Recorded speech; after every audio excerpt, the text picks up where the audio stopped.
Lixhalekile ilizwe loMzantsi Afrika zindaba ezibuhlungu zokusweleka komdlali Bafana Bafana neMamelodi Sundowns uJayden Adams.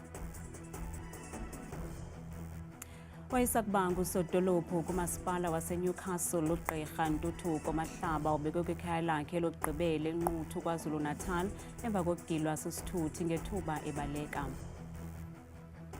Ayikho ke enye indlela esinoyihamba ngaphandle kwento yobana tathi masinyamezele indlela eya kwinto yobana tathi kufikwe ebulungiseni.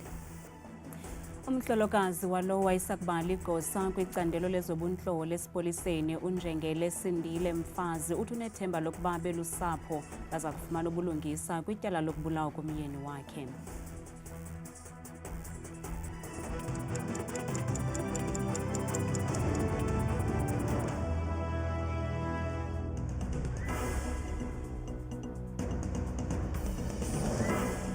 Sinibulise emakhaya kanti andabendodwa andaba nophumza sikhumba noyitolikiyo lumilo esandla.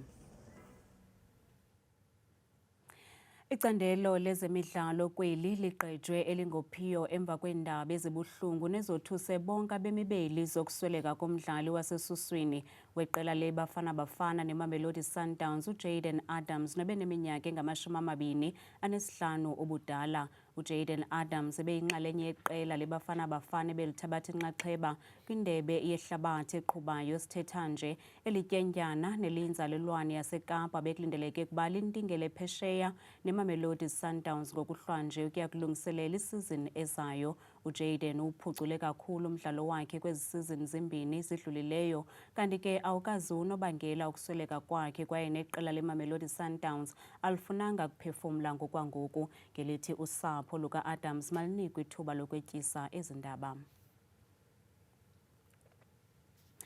Ukanti umphathiswa wezemidlalo kweli umnumzana Gayton Mackenzie naye udlulise amazwi ovelwano kusapho lakwa-Adams nakwilizwe ngokubanzi. Umphathiswa umchaze uJayden njengethandazo ebelizinikele ngentliziyo yalo yonke xa limele iqela lesizwe. Lo kaMackenzie uthi ilahleko enkulu kakhulu lena kwibhola ekhatywayo kweli. We were in Mexico and I saw everybody celebrating except him. I picked it up that he's not celebrating. And I sent a WhatsApp message. I called Vincent Seka, the team manager, the evening when I got to the hotel. I said, Vincent, listen, I need to discuss something with you, personal. I saw all the players celebrating, but Jayden didn't celebrate. He says, Minister, he lost his grandma. I said, oh, that's so sad. I'll send him a text. I then sent Jayden a text telling him how proud his grandma is, that he has given her the best gift any grandchild can give, which is success. And for your grandma, your parents to see you successful, that's a life gift that they live for. And he answered me, says, no, it means a lot to him. And then the next day I still saw him really, I don't know, somebody was just telling me there's something more than that. So I sent him another text. I said, listen, you know I'm here for you. If there's anything, I'm here for you. And then he sent a message back saying, Minister, you have no idea how much this message means to me. And he sends me a red heart, send him a heart. I'm so happy that I've now opened a line where we can chat. And to be hit with this news, I was with the president when I got the news. I could see the shock on his face. Abazili bebengungelene eNquthu KwaZulu-Natal kwinkonzo yomngcwabo yelungu lendlu yowiso-mthetho wayesakubanga usodolophu waseNewcastle uGqirha Ntuthuko Mahlaba usweleke kwisithuba seveki ephelileyo emva kokutshayiswa sisithuthi ngethuba ezilolonga eNewcastle. Mongameli Cyril Ramaphosa umwonge ngomngcwabo waseburhulumenteni wesigaba sesibini. Usapho lukaGqirha Ntuthuko Mahlaba luthi liza kumkhumbula njengenkokheli ebebakhonzile abanye abantu nosapho lwayo, abahlobo, amaqabane naye wonke umuntu ophile nale ndedeba bavume ngazwinye ukuba ukusweleka kwakhe linxebe linzulu. Sele kudlule iminyaka emihlanu wathi wasweleka lowo wayesakubanga usekela mkomishinala amapolisa kuzwelonke kwicandelo lophando nolwaphulo-mthetho uNjengele Sindile Mfazi. kwaye unkosikazi wakhe uthi unethemba lokuba ekugqibeleni baza kufumana ubulungisa belusapho okukulandela isigqibo samapolisa sokuguqula uphando lube luphando lokubulala emva kokuba iziphumo zovavanyo lwesidumbu sakhe zidize kuba wabulawa yityhefu hayi intsholongwane ye-COVID-19 njengoko kwakutshiwo ngaphambili. The case was changed from being registered as an inquest docket to now a murder docket. So the team is investigating the murder of Lieutenant General Mfazi. Esi sigqibo samapolisa sokuguqulwa kophando ibe luphando lokubulala ngomba wokusweleka kaNjengele Sindile Mfazi siza emva kwemigudu namatiletile usapho lwakhe nekudala lufuna kuqhutywe uphando ngentsusa amabandla yokusweleka kwakhe. Usapho lwayikhaba ngawo omane ingxelo yangaphambili yokuba uNjengele Mfazi wabulawa yi-COVID-19. Unkosikazi kaNjengele Sindile Mfazi uthi bayasamkela esi sigqibo samapolisa kwaye baza kutsho bafumane ubulungisa. Siyayibulela kakhulu mani nonkqubela isisa phambili. Inkulu kakhulu kuthi but at the same time iphinde isenze sibuyele umva. Abantwana nam babuyele umva abantwana. Iyanyanzelisa phinde iyothunuka phaa. Kodwa ke ayikho ke enye indlela esinoyihamba ngaphandle kwento yobana that masinyamezele indlela eya kwinto yobana that kufikwe ebulungiseni. Iingxelo zangaphambili zaveza izityholo zokuba uNjengele Mfazi kungenzeka watyiswa ityhefu kuba wayekhokela uphando lorhwaphilizo lwentengo ye-PPE ngaphakathi emapoliseni. Unkosikazi wakhe uthi nangona belwamkela olu phando kodwa udanile indlela amapolisa awusingathe ngayo lo mba womyeni wakhe. Indlela ebezinikezele ngayo emsebenzini wakhe nasemapoliseni iye yasiphoxa indlela amapolisa bona abamnika ngayo abayihoya ngayo into yecase yakhe. Amapolisa khange bekhona for yena at all. Khangafune khonomnye ipolisa belifuna ukuzidibanisa bebengafuni nobiza negameli lakhe. Emva kwalo mahlandenyuka uthi uziva exolile ngokuba ekugqibeleni isikhalo sabo silusapho side savakala. Ekugqibeleni ifikile kwinto kokubana hayi laa nto bebeyithetha ingavakaliyo for iminyaka emihlanu iyavakala ngoku. Nyhani icase itshintshiwe kwi-inquest ngoku ubulewe ngokunyanisekileyo uGeneral Mfazi. Ukanti sithetha nje abakwantsasana bayaqhuba nophando malunga netyala lokubulawa kaNjengele Sindile Mfazi kwaye bakhona abantu abancinwa ngemibuzo. Inkosikazi yakhe ithi inyani iza kuvela ekugqibeleni kuba kakade inyani iyagqibela. Mapolisa kamasipala wesixeko saseRhawutini abambe abarhanelwa ababini abangamadoda kulandela ukufunyanwa kwamalungu omzimba womntu kwindlu yaseNaledi eSoweto.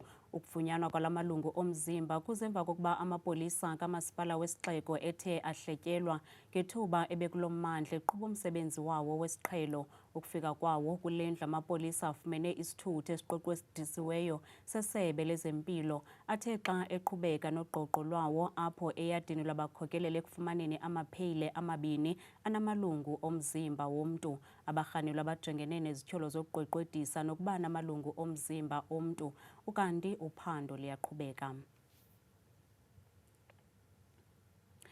Kulindeleke ukuba ivele enkundleni kaMantyi eRandburg ngomvulo indoda etyholwa ngokubulala inkosikazi neentombi zayo ezimbini kwelase-United Kingdom. Undodana Mkhanyisi Chuma ubanjwe izolo ngamapolisa oMzantsi Afrika kunye namapolisa olwaphulo-mthetho olucwangcisiweyo esebenzisana ne-Interpol eKensington, eRhawutini. Ukusukela ngomhla wesine kuJulayi abasemagunyeni baseNgilani bebesebenza ndawonye namapolisa olwaphulo-mthetho olucwangcisiweyo kwakunye ne-Interpol esezithendeni zikandodana Mkhanyisi Chuma noyinzalelwane yaseZimbabwe. Iphulo lokukhangelwa kwakhe lanwenwa kuzwelonke emva kokubhaqwa kwemizimba emithathu yosapho lwakhe ekhayeni labo eBedfordshire kwisithuba seveki babulawayo eNgilani. A number of inquiries were carried out before our officers forced entry into an address in Carnoustie Drive. Upon entry, they discovered the bodies of a woman and her 2 children. Formal identification will take place in due course. Kuvakala ukuba wabonakala kwi-CCTV ngomhla wesine kuJulayi kwisikhululo sase-Heathrow nalapho wasebenzisa ipasipoti yaseBritani. Kungoku nje amapolisa aphanda indlela angene ngayo kweli loMzantsi Afrika nanjengoko ngaphambili abasemagunyeni baseNgilani bebekholelwa okokuba ubalekele eZimbabwe. Mark Tuma left the country on Saturday, flying to Dubai and then on to Johannesburg. He then crossed from South Africa and then into Zimbabwe. We now know, since the previous media statement on Wednesday, he travelled from Zimbabwe to South Africa. Amapolisa oMzantsi Afrika athi ukubanjwa kwale ndoda enama-45 eminyaka yimiphumela yentsebenziswano kuphando lobuntlola phakathi kwabasemagunyeni beli, abacuphi be-Interpol kwanababetheleli bomthetho baseBritani. South Africa is not a hideout for fugitives of justice. It really sends a stern warning out there for criminals not to think they can hide in South Africa, because we will find you, we will trace you, and we will arrest you. Uchuma uqamele ngengalo sithetha nje siseleni samapolisa yaye ukuvela kwakhe enkundleni ngoMvulo kuza kuphawula ukuqala kwamanyathelo okuqala enkqubo zomthetho nanjengoko abasemagunyeni beli nabaseNgilani besebenza kumcimbi wokubuyiswa kwakhe kweli ngokusemthethweni. Abahlali baseKhayelitsha eKapa bavakalise ukuphoxeka emva kokuba khange kubekho umntu uzayo ukwamkela uxwebhu lwabo lwezikhalazo epalamente njengoko bejengene nengxaki kacimicimi wombane. Iingxelo zithi abahlali bebexelelwe ukuba amalungu epalamente asekhefini, kodwa bona abahlali bathi bebefakene imilomo namagosa ngale match. Kungoku nje abahlali bakwa-Ward 99 bahlaba ikhwelo kumphathiswa wombane namandla kunye ne-ofisi yobongameli ukuba bangenelele ukusombulula le ngxaki yabo. Abantu ekufama sidibana nabo apha basixelele nge-recess complete. Babona bakwi-recess. Abanakwazi uhlala nje ezantsuku ze-recess bengenambane. Bathi nehlala iminyaka singenambane comrades. Abantu comrades babenza ndawo zikuzo ngenxa yethu comrades. Abahlali baseKhayelitsha bathi baphoxeke kanobom ngurhulumente wabo emva kokuba behambe umgama osuke eKhayelitsha usingise epalamente nalapho bebeyokhalazela ingxaki yongabikho kombane kwiindawo abahlala kuzo. Upresident asixelele ngokwakhe into yoba ithini indaba yombane yamatyotyombe. Siyahlupheka, iparafini 50 rand ilita, irhasi idure nakuqala, and abantu abaphangeli. Iinkokheli zasekuhlaleni zithi abantu abaphantsi koxinzelelo olumandla yile meko ziinkonde neenkondekazi. Sisebenzisa iflame okanye if we don't have paraffin, we must go and look for the wood, make fire outside. Abahlali bakwaTyola ngelithi kudala becela uncedo kwa-Eskom. Umane sithi uyeza athi masinike i-reference, simnike ugqotha unike i-reference angezi uzosabela uba yintoni kwenzeka ntoni. And ke ngoku into embi abantwana xa beya esikolweni sibahla ngamanzi abandayo asinambane. Iinkokheli zasekuhlaleni zikwamemelela eluntwini ukuba bazikhwebule kumkhwa wokusebenzisa umbane ngongekho semthethweni. Igosa eliphezulu lombutho kazwelonke wabathengisi botywala uLucky Ntimane uthi unethemba lokuba isigwebo sayizolo seziphumo zophando ngenyikitya yokusweleka kwabantwana bangama-21 kwindawo yentselo yaseNyobeni ngo-2022 siza kuba likhwelo ekuqinisweni kwemiqathango elawula intengo yotywala. Inkundla yesithili sasemntantsane iyalele ukuba masitshutshiswe isihlanu esichaphazeleka kule ntlekele. I do welcome the findings of the inquest, as we believe that the liquor owner, the outlet owner of that establishment, should be held liable for those deaths. We've always confirmed that this was, for us, a massacre that took place in that establishment. but also it proves that, the issue of alcohol abuse and also accessibility of alcohol to underage is not something that could only be laid at the doorstep of liquor traders, but also the SAPS, the Liquor Board. As we know, there has been numerous complaints around that outlet that were sent to various law enforcement officials, but nothing was done about it. And we find ourselves in a situation now where, we have called comfort that the results have come out of the inquest, but, it is not enough for closure of those parents and family members that are still experiencing pain in an event which should not have taken place in the first instance.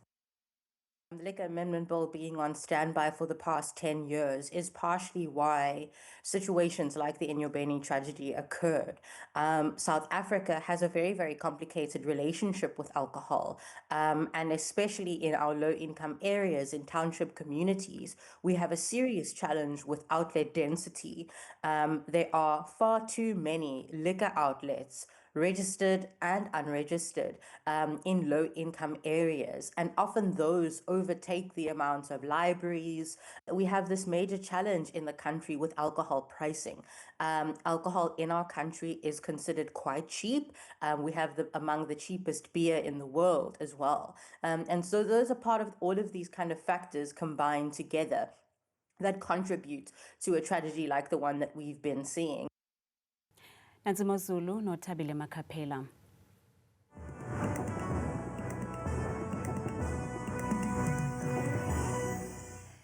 Nkosi kakhulu ke qwathikazi noncuthu ezindabeni. Ndiyakubulisa nawe mbukeli wam apha ekhaya. Ndikwamkele ke kwidesika yeMozulu. Mna bethu lakhe igama lam ndinguYuThabile inzwakazi yabaThembu. Mvanje ke masiyiphawule yenjenje iMozulu leyo ke mbukeli sawuthi kaloku sivule ke ngokugxila ngokuqatha kumfanekiso wokuqala ojonga kaloku iziganeko ke zemvula nomoya kuwo wonke nje oMzantsi Afrika. Nawe apha ekhaya noko uyaphawula uba noko limaxongo kakhulu izulu kwindawo ezithanda ukuzinza kampela ke futhi embindini njengapha kooPriske ekuseni naseDiara kuyabanda nalo lonke futhi lapha kwaZulu Natal nendawo ezininzi ke futhi phondweni laseMpumalanga. Ngokubanzi ke mbukeli wami sijongeni ke bethuna amaqondo wethu okutshisa kaloku ke aphansi naphezulu. Sivule ngokuphawula iphondo lokuqala eliphaya eMpuma Kapa kwindawo ezininzi ke zelaphondo futhi ezekwintshona nombindi kwelaphondo njengapha koKaladokhwe futhi ekuseni napha koRhafu. Zezo ziganeko futhi zentshizane zikhatshwa ingqele kakhulu nokubhudla okuqatha komoya ngenxa yakhe ke la 5 degrees benje futhi ephondweni laseFree State kumantla ke futhi welaphondo njengapha kaloku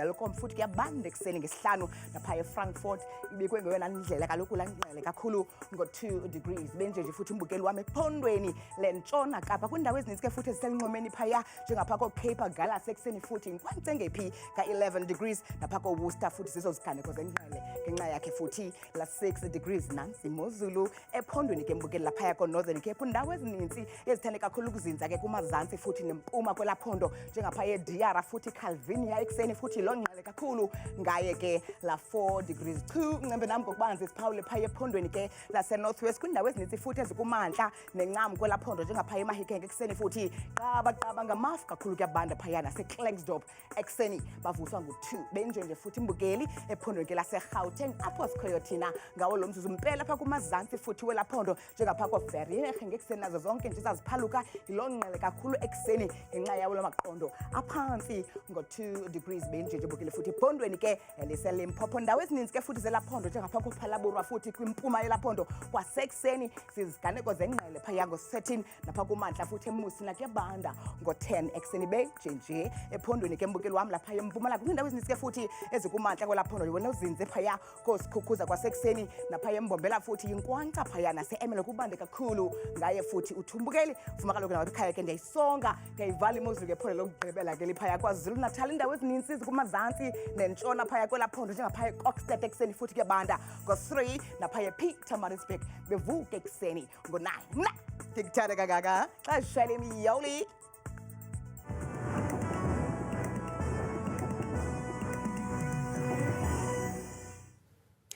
Ezibuhlungu azipheli ngoku sinishiya nemifanekiso yomdlali wombhoxo uLuqobo Bibo Makwedini nosweleke ngethuba ezilolonga eFrance izolo. uLuqobo nobeneminyaka engama-20 ebenyuselwe ukuba uza kudlala kwiqela lompondo ezihlanjiwe kwisizini ka-2026 no-2027. Kamnandi mawethu. With your mouth. Things going down, we go south. There's a lady, her name Felicia. Felicia. She's very hot. Uyashisa. Uyashisa. Uyashisa. Uyashisa. Uyashisa. Uyashisa. Uyashisa. Uyashisa. Uyashisa. Uyashisa.